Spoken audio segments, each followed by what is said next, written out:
Kovai PPG செவிலியர் கல்லூரியின் 20வது பட்டமளிப்பு மற்றும் மருத்துவம் சார்ந்த பட்டப்படிப்புகள் கல்லூரியின் முதல் பட்டமளிப்பு விழா வெகு விமரிசையாக நடைபெற்றது. கோவை சரவணம்பட்டியில் உள்ள பிபிஜி செவிலியர் கல்லூரியின் 20வது பட்டமளிப்பு மற்றும் மருத்துவம் சார்ந்த பட்டப்படிப்புகள் கல்லூரியின் முதல் பட்டமளிப்பு விழா கல்லூரி வளாக அரங்கத்தில் நடைபெற்றது. பிபிஜி கல்வி குழுமங்களின் தலைவர் டாக்டர் எல்.பி. தங்கவேலு தலைமையில் நடைபெற்ற விழாவில் தாளாளர் சாந்தி தங்கவேலு, துணைத் தலைவர் அக்ஷய், பிபிஜி மருத்துவம் சார்ந்த பட்டப்படிப்புகளின் துறை இயக்குநர் டாக்டர் அஸ்வின் ஆகியோர் முன்னிலை வகித்தனர்.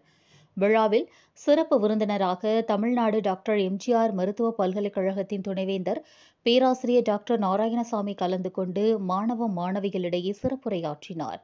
அப்போது பேசிய அவர், கல்லூரியில் பயின்று வெளியே செல்லும் மாணவ மாணவிகள் என்றுமே தங்களது கல்லூரிகளை நினைவில் கொள்ள வேண்டும் என்று தெரிவித்த அவர், அவ்வப்போது முன்னாள் மாணவர்கள் சந்திப்பு நிகழ்ச்சிகளை ஏற்பாடு செய்ய வேண்டும் என்றும் தெரிவித்தார்.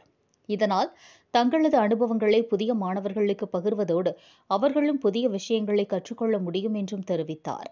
முன்னதாக நிகழ்ச்சியில் பேசிய டாக்டர் தங்கவேலு, தனது அயராத உழைப்பு மற்றும் நிறுவனத்திற்கான தொலைநோக்கு பார்வை குறித்து பேசினார். தொடர்ந்து நடைபெற்ற விழாவில் சிறப்பு விருந்தினர் டாக்டர் நாராயணசாமி மாணவர்களுக்கு இளங்கலை, முதுகலை பட்டங்களை வழங்கி கௌரவித்தார். இதில் செவிலியர் கல்லூரியில் 405 இளங்கலை பட்டதாரிகள் மற்றும் 75 முதுகலை பட்டதாரிகள் என்று 480 மாணவ மாணவிகளுக்கு பட்டங்கள் வழங்கப்பட்டது. மருத்துவம் சார்ந்த பட்டப்படிப்பில் 250 பட்டதாரிகள் பல்வேறு துறைகளில் பட்டங்களை பெற்றனர். நிகழ்ச்சியில் பிபிஜி கல்வி குழுமங்களின் நிர்வாக இயக்குநர் கேப்டன் டாக்டர் அமுதகுமார், செவிலியர் கல்லூரியின் முதல்வர் டாக்டர் சித்ரா லிங்கராஜ், மருத்துவம் சார்ந்த பட்டப்படிப்புகள் கல்லூரியின் முதல்வர் பேராசிரியர் ஆண்ட்ரியா, செவிலியர் கல்லூரியின் துணை முதல்வர் டாக்டர் கலைவாணி உட்பட மாணவ மாணவியர்கள், பெற்றோர்கள் என்று பலரும் கலந்து கொண்டனர்.